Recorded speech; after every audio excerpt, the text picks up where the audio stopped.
Good afternoon, ladies and gentlemen, distinguished guests, and members of the media. My name is Rob Chipman, and I'm chairman of the American Chamber of Commerce in Hong Kong for 2011.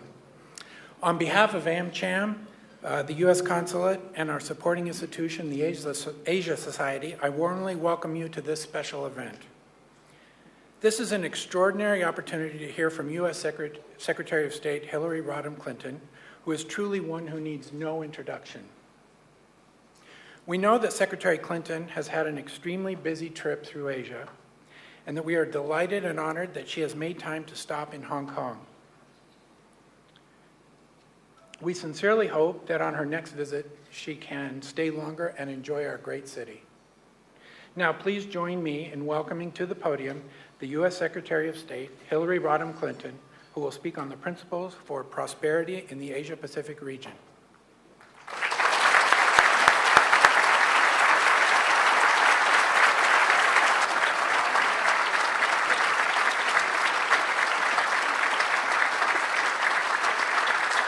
Thank you very much, Mr. Chipman, and thanks to all of you for being here today. I also wish to acknowledge and thank Mr. Ronnie Chan, Chairman of the Asia Society, and Mr. Norman Chan, Chief Executive of the Hong Kong Monetary Authority. And I am so pleased to be here and to have this opportunity to speak with you today. And it was made possible by the U.S., Hong Kong, and Macau Chambers of Commerce and the Asia Society. And I thank the Chamber very much on a personal level for its support of the U.S. Pavilion at the Shanghai Expo. I have been called the mother of the pavilion, which is actually one of the nicer things I've been called during my very long public career. And I am delighted to be back in Hong Kong, a city I have admired ever since I first visited about 30 years ago, when my husband, who was then governor of Arkansas, led the first ever trade mission to East Asia from our small state. Hong Kong stood out then, as it does today, as a symbol of the open exchange of goods and ideas. People were drawn to this place from every part of the world, even far away Arkansas, as evidenced by a good friend of ours from Arkansas, Nancy Hernreich Bowen, who is here with us today. Now, since that time, Hong Kong has changed a great deal. Certainly the skyline attests to that. And after all, few things have stood still in East Asia. But one thing about Hong Kong has not changed: the principles that find a home here. Under the one country, two systems policy, this remains a city that bridges east and west and looks outward in all directions. A place where ideas become businesses, where companies compete on the merits, and where economic opportunity is palpable and real for millions of people. A place that defines the fierce and productive economic competition of our time. That is why businessmen and women continue to flock to Hong Kong, and an opportunity to meet some of the Americans who have called Hong Kong home for 20, 25, even 30 years. And it is why I have come here today to talk about how the nations of this region and the United States can intensify our economic partnership on behalf of ourselves, each other, and the world, and how together we can work toward a future of prosperity and opportunity for people everywhere. But before I talk about where we need to go together, let's consider how far we've come. The economic rise of the Asia-Pacific region is an astonishing historic achievement that is reshaping our world today and into the future. In Hanoi, bicycles and water buffalo have given way to motorcycles and internet cafes. Small Chinese fishing villages like Shenzhen have become megacities with their own stock exchanges. And while much work remains to improve labor practices and expand access to the formal economy, the numbers tell a powerful story. 30 years ago, when I first came to Hong Kong, 80% of the people of this region lived on less than $1.25 a day. By 2005, that number had dropped to 20%. In the lower Mekong region, countries' per capita GDP has more than tripled in the last 20 years. And in Thailand alone, the poverty rate fell from 42% in 1988 to 8% today. Never in history have so many people climbed so far so fast. And though this progress is largely due to the hard work and ingenuity of the people of Asia themselves, we in the United States are proud of the role we have played in promoting prosperity. Of course, we helped Japan and South Korea rebuild, patrolled Asia's sea lanes to preserve freedom of navigation, promoted global shipping, and supported China's membership in the WTO. Along with our treaty allies, Japan, South Korea, Australia, Thailand, and the Philippines, and other key partners like New Zealand and Singapore, we have underwritten regional security for decades, and that in turn has helped create the conditions for growth. And the U.S. continues to contribute to Asia's growth as a major trade and investment partner, a source of innovation that benefits Asia's companies, a host to 350,000 Asian students every year, a champion of open markets, an advocate for universal human rights, and a guarantor of stability and security across the Asia-Pacific. The Obama administration has made a comprehensive commitment to reinvigorate our engagement as a Pacific power, shoring up alliances and friendships, reaching out to emerging partners, and strengthening multilateral institutions. These efforts reflect our optimism and enthusiasm for what is happening in Asia today. Of course, countries in this region are grappling with challenges. We all are. But we are bullish on Asia's future. And while the United States is facing its own difficulties, make no mistake, we are bullish on America's future, too. America remains an opportunity society, a place to excel, a country of possibility and mobility, where a brilliant idea hatched in a college dorm room or a product invented in a garage can find a global market and grow into a multi-billion-dollar company. Our workers are the world's most productive. Our inventors hold the most patents. And today we are reinvesting in our fundamentals: infrastructure, clean energy, health, and education. And we are doing the critical work of shoring up our financial system so that it protects investors and curbs excesses. Now, as I have traveled around the region, a lot of people have asked me about how the United States is going to resolve our debt ceiling challenge. Well, let me assure you, we understand the stakes.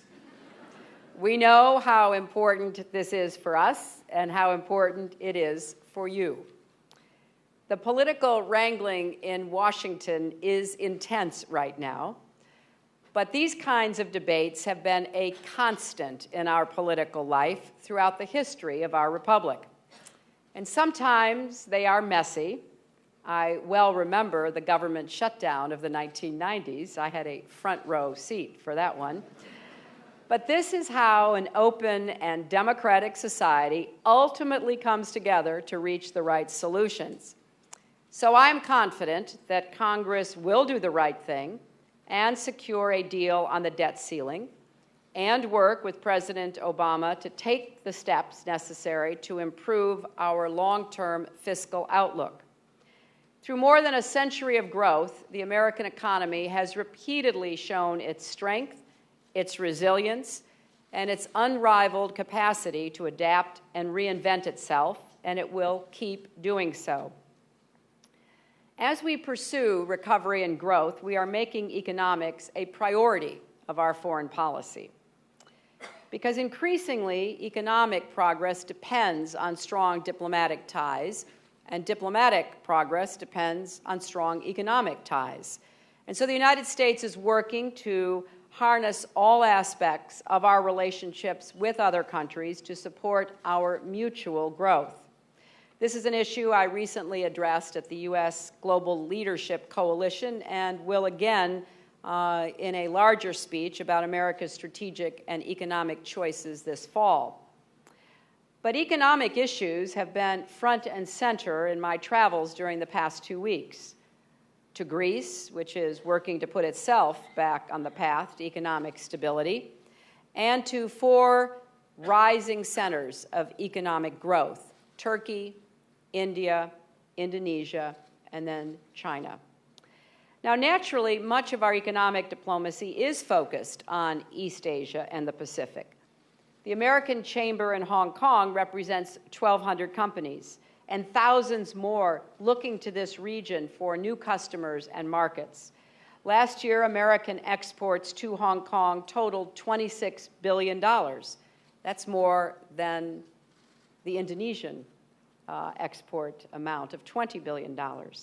And our exports to the Pacific Rim were $320 billion, supporting 850,000 American jobs. Now, numbers like these reflect how closely America's future is linked to the future of this region. And the reverse is true as well, because the future of the Asia-Pacific is linked to America's. We are a resident power in Asia, not only a diplomatic or military power, but a resident economic power, and we are here to stay. Now, while the U.S. economy and those in the Asia-Pacific are well-positioned to grow together, our success, neither of ours, is preordained. Prosperity is not a birthright. It's an achievement. And whether we achieve it will be determined by how we answer a defining question of our time. How do we turn a generation of growth in this region into a century of shared prosperity? The United States approaches this question with great humility and with hard-won lessons learned from overcoming difficult economic challenges throughout our history. We must start with the most urgent task before us, realigning our economies in the wake of the global financial crisis. This means pursuing a more balanced strategy for global economic growth, the kind that President Obama and President Hu Jintao have embraced and the G20 is promoting. This demands rigorous reform by all nations, including the United States and countries of Asia. We in the United States are in the middle of a necessary transition. We must save more and spend less. And we must not only save more and spend less, we must borrow less as well. Our partners must meet this change with changes of their own. There is no way around it. Long-term growth requires stronger and broader-based domestic demand in today's high-saving Asian economies. This will raise living standards across the region, create jobs in America, improve business for many in this room, and help stabilize the global economy. You know, for years, my image of the global economy was an inverted pyramid resting on the shoulders of American women, since we are the primary consumers in the world. And therefore, it seems to me that that is no longer a sustainable model. And so we have to change how we do business internally and externally. And above all, we must reach agreement on the rules and principles that will anchor our economic relationships in the coming decades. Last March, in APEC meetings in Washington, I laid out 4 attributes that I believe characterize healthy economic competition. And these are very simple concepts, easy to say, hard to do. Open, free, transparent, and fair.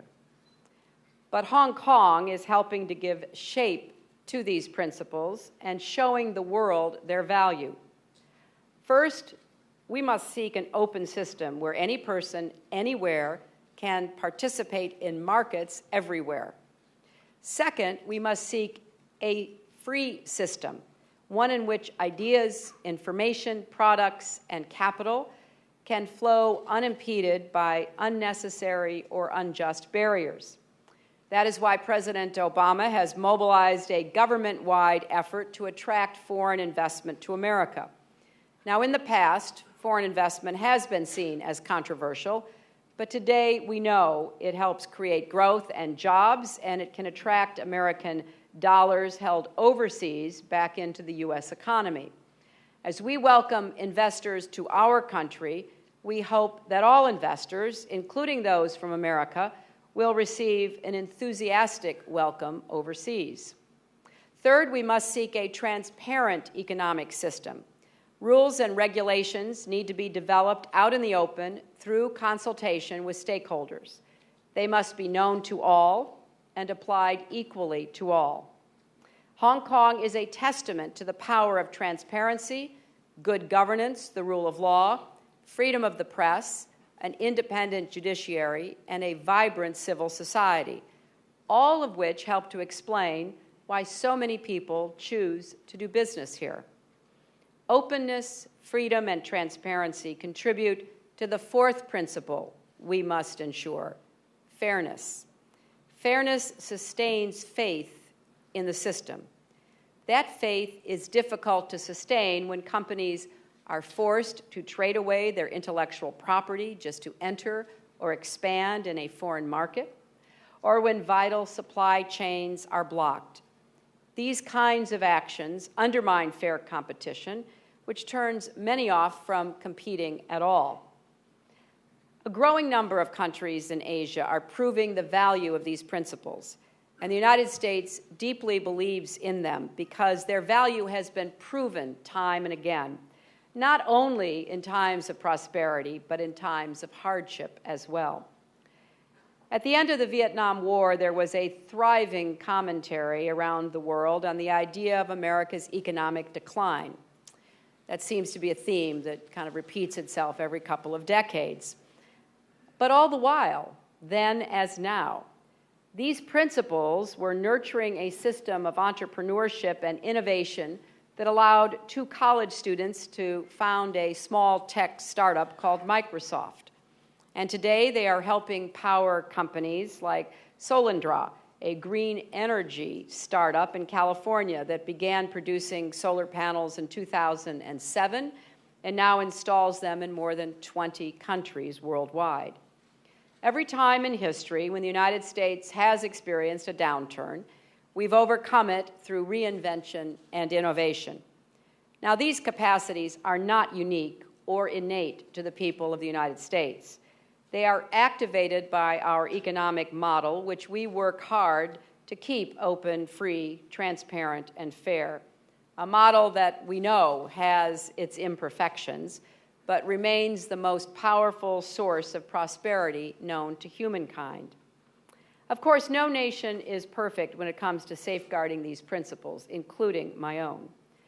We all recognize the temptation to bend them, and we all recognize the inevitability of human nature's capacity to look for ways around them.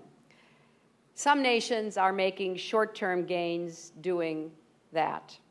Some developing countries, admirably focused on fighting poverty, might be slow to implement at home the same rules they benefit from abroad.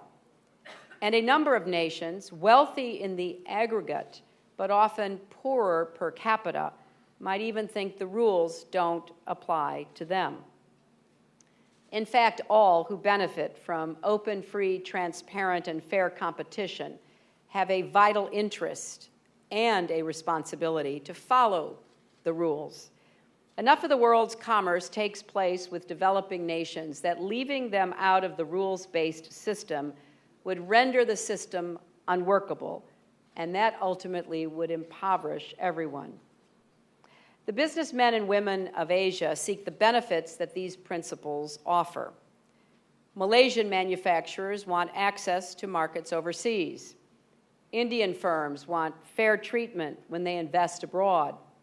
Chinese artists want to protect their creations from piracy. Every society seeking to develop a strong research and technology sector wants intellectual property protections because without them, innovation comes with a much higher risk and fewer rewards. People everywhere want to have the chance to spend their earnings on products from other places, from refrigerators to iPods. Now, these four principles are easily uttered and embraced, but they do not implement themselves.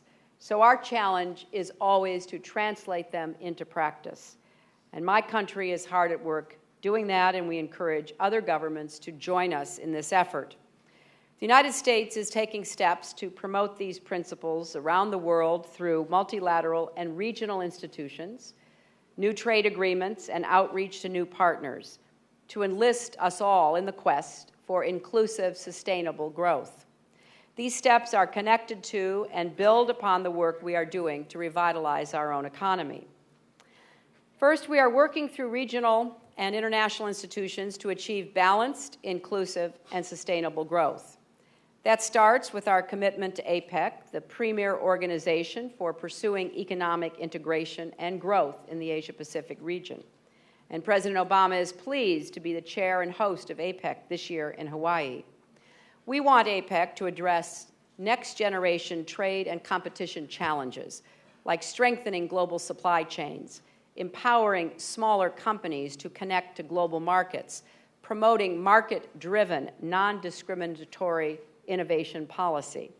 We are pursuing a low-carbon agenda by working to reduce barriers to trade in clean energy technologies, and we hope to reach an agreement on implementing transparency principles to promote economic growth and the rule of law on a 21st century field of play. Because burdensome regulations and incompatible sets of rules in different countries can hold back trade and growth every bit as much as tariffs, we are also working at APEC to find common ground on transparent, effective regulation with broader public consultation and better coordination. The quality of the rules we put in place is just as important as our willingness to enforce them. And I have to mention that discrimination against women is another barrier to fair competition and economic growth. A 2007 United Nations study found that the Asia-Pacific loses at least $58 billion of economic output every year because of restrictions on women's access to employment and gender gaps in education. So as host of APEC, we are organizing a high-level summit on women and the economy in San Francisco this September. We are also working through the World Trade Organization to address continuing challenges to fair competition. Take government procurement. The purchases that governments make represent an important part of the global economy, and citizens everywhere deserve to know that their governments are getting the best products at the best prices.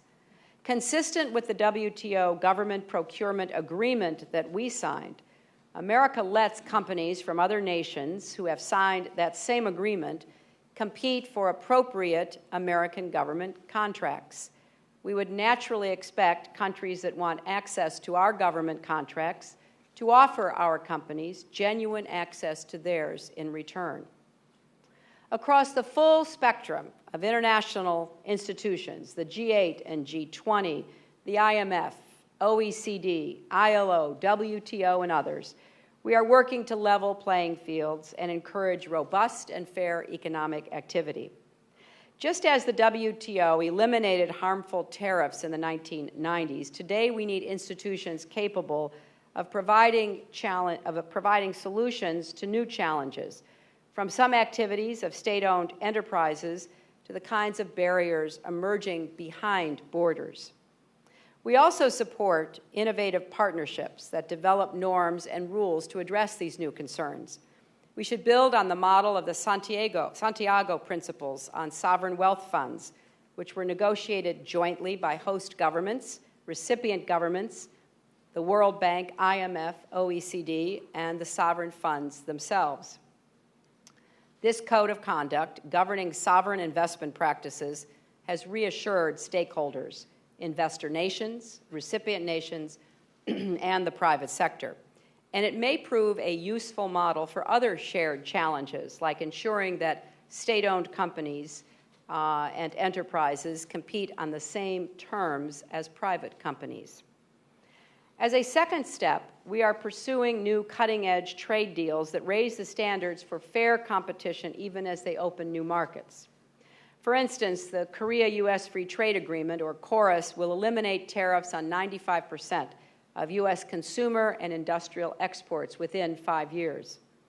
Its tariff reductions alone could increase exports of American goods by more than $10 billion and help South Korea's economy grow by 6%. So whether you are an American manufacturer of machinery or a Korean chemicals exporter, this deal lowers the barriers to reaching new customers. But this trade deal isn't simply about who pays what tariff at our borders. It is a deeper commitment to creating conditions that let both our nations prosper as our companies compete fairly. KORUS includes significant improvements on intellectual property, fair labor practices, environmental protection, and regulatory due process. And let me add that the benefits of KORUS extend beyond the economic bottom line, because this agreement represents a powerful strategic bet. It signals that America and South Korea are partners for the long term, economically, diplomatically, people to people. So for all these reasons, President Obama is pursuing congressional approval of KORUS together with necessary trade adjustment assistance as soon as possible. He is also pursuing passage of the Colombian and Panamanian free trade agreements as well. Now, we have learned that in our system, getting trade deals right is challenging, painstaking work, but it's essential. We consider KORUS a model agreement. Asian nations have signed over 100 bilateral trade deals in less than a decade. But many of those agreements fall short on key protections for businesses, workers, and consumers. There are a lot of bells and whistles, but many of the hard questions are glossed over or avoided. Beyond that, there is now a danger of creating a hodgepodge of inconsistent and partial bilateral agreements which may lower tariffs, but which also create new inefficiencies and dizzying complexities. A small electronics shop, for example, in the Philippines might import alarm clocks from China under one free trade agreement, calculators from Malaysia under another, and so on, each with its own obscure rules and mountains of paperwork, until it no longer even makes sense to take advantage of the trade agreements at all. Instead, we should aim for true regional integration.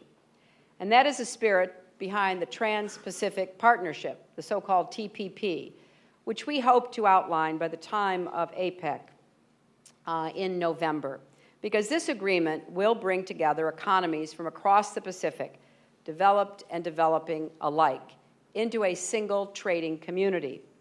Our goal for TPP is to create not just more growth, but better growth. We believe the TPP needs to include strong protections for workers, the environment, intellectual property, and innovation. It should also promote the free flow of information technology and the spread of green technology, as well as the coherence of our regulatory systems and the efficiency of supply chains. We are working to ensure that the TPP is the first trade pact designed specifically to reduce barriers for small and medium-sized enterprises. After all, these are the companies that create most of the world's jobs, but they often face significant challenges to engaging in international trade. So the TPP aims to ensure fair competition, including competitive neutrality among state-owned and private enterprises. The idea is to create a new high standard for multilateral free trade and to use the promise of access to new markets to encourage nations to raise their own standards and join. We are taking concrete steps to promote regional integration and put ourselves on a path over time to bring about a genuine free trade area of the Asia-Pacific. Finally, we need to pursue strategies for achieving not just growth, but sustainable, inclusive growth. Now, it is a maxim of mine that foreign policy must deliver results for people, because ultimately our progress will not be measured by profit margins or GDP, but by the quality of people's lives. Whether men and women can work in dignity, earn a decent wage, raise healthy families, educate their children, and take hold of the opportunities to improve their own and the next generation's futures. The United States supports a number of endeavors to promote inclusive growth in the region. Our Millennium Challenge Corporation, for example, makes large-scale investments in partner countries to reduce poverty through growth. We have a compact with the Philippines to invest in roads, community development projects, and more effective tax collection. We are negotiating a compact with Indonesia to promote low-carbon development, and we began a threshold partnership with Timor-Leste earlier this year to fight corruption and improve children's health. Across the region, we are partnering with governments to encourage and help them uphold their commitments to inclusive growth by practicing good governance, providing public goods like health and education, and creating tax systems that improve revenue collection and ensure that everyone pays their fair share. We are supporting civil society and citizens alike in holding governments accountable, supplying job training and networking, and being a strong voice for bringing opportunity to places where it is scarce. And we are working very closely with the private sector. 2 years ago, I created a global partnership initiative to support a new generation of public-private partnerships focused on everything from protecting and developing the lower Mekong region to helping more families gain access to clean cook stoves, to protect them from the harmful smoke that kills 2 million people worldwide every year and puts black soot carbon into the atmosphere. We also launched the Global Entrepreneurship Program to identify promising entrepreneurs, training them, linking them with mentors and potential investors, advocating for supportive policies and regulations, helping spread best practices. And we are supporting initiatives like Partners for a New Beginning, which supports economic opportunity, education, science, and technology exchanges between the United States and Muslim communities worldwide. And we just opened a chapter in Indonesia. We are connecting entrepreneurs with diaspora communities in the United States that are eager to help fund new projects in countries where they have family ties. And we are looking to the private sector to help us. You know, there are so many ways that we are grateful to the private sector. After all, it drives what we are talking about today. But we do need to try to consider, even within the constraints of modern financial practices and expectations, not just short-term benefits, but long-term consequences. The work that each of you do in your businesses can help lift people's lives, promote human rights and dignity, and create new markets, creating a virtuous cycle. Or it can further ensnare people in poverty and environmental degradation, creating a vicious cycle. So that's our agenda, and you can see why I've come to Hong Kong to talk about it. Because here we have a perfect example of what can be done and how important it is to lead in the economic realm with the kind of principles that Hong Kong has developed on.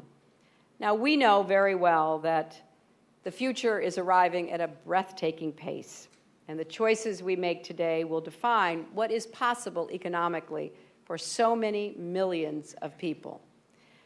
And so while the specifics are forever changing, many of the ideals that guided us in the 20th century are the same ones we need to embrace in the 21st. A belief that a good idea is a good idea, no matter where it comes from or from whom. A willingness to embrace change, a culture driven by merit, faith in the notion that a rising tide of economic growth and innovation can improve everyone's quality of life, whether they live in Hong Kong or Appalachia. It is up to us to translate those enduring principles into common practice, shared prosperity, and the opportunity for as many people as possible on both sides of the Pacific to live up to their God-given potential. And what is standing in the way of achieving that vision? Well, there are many issues and challenges we could enumerate, but ultimately it comes down to leadership. Leadership in both the public and the private sector. We were blessed over the last part of the 20th century with far-sighted and effective leaders in many parts of the world. Leaders who set the rules that created the economic growth that we enjoyed in the 20th century. Leaders who changed course in their own nations and catalyzed the extraordinary growth that we have seen in a country like China. Leaders who had vision. Private sector leaders who were able to look over the horizon and understand the consequences of not just this quarter's results, but the decades. We need that leadership again. We need it everywhere, and we need it both in government and in business. That's why the partnership between the public and private sectors is so essential. You know, sitting in the office of the Secretary of State and knowing that I'm here in this position after so many luminaries in my own history have held it is a very humbling experience. And I often marvel at what they achieved. And I think a lot about George Marshall and Harry Truman and the Marshall Plan. What an amazing decision to rebuild former enemies with an eye toward the future. And I think about it in very personal terms, because at the end of World War II, my late father had served in the Navy. So when he left service, as so many men of that time did and returned to private life, the last thing he wanted to hear his president or Secretary of State say was, guess what? We're going to still be taxing you to send money to Germany, to Europe. We're going to rebuild Japan because we believe it is in the best interest of your children. But it wasn't only our public leadership who sounded that note. It was also our business leadership as well, who basically said, okay, we get it, and we're willing to do our part as well. In fact, when support for the program was flagging, the White House and the State Department called the heads of large corporations and universities and asked them to fan out across the United States, making the case. So the United States invested $13 billion over 4 years, which in today's money would be about $150 billion. Imagine leaders today in either government or business going to their people and saying something similar. When the Berlin Wall fell, Helmut Kohl said, we're going to pay what it takes to reunify Germany, and we're going to rebuild our neighbors because the wall is gone. And people said, oh, what an incredible investment of our money. We won. We should be the ones getting all the benefits. But no, it was a decision that was supported by both government and business. We face a lot of similar challenges today, and we need visionary leaders in both government and business. But those leaders need to be guided by these principles, whether we're talking about politics or economics.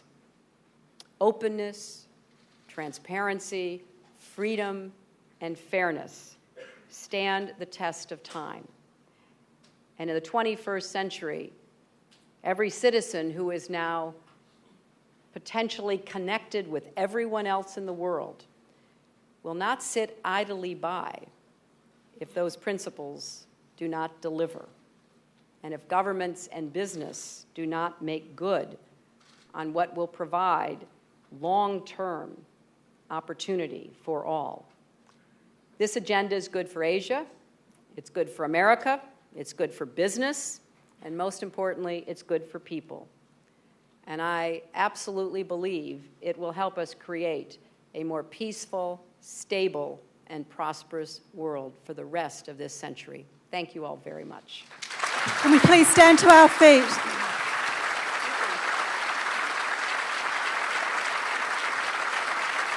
Can we please stand to our feet and thank the US Secretary of State, the Honourable Hillary Rodham Clinton. Thank you, Madam Secretary. Please, could everyone stand to their feet right now? Thank you.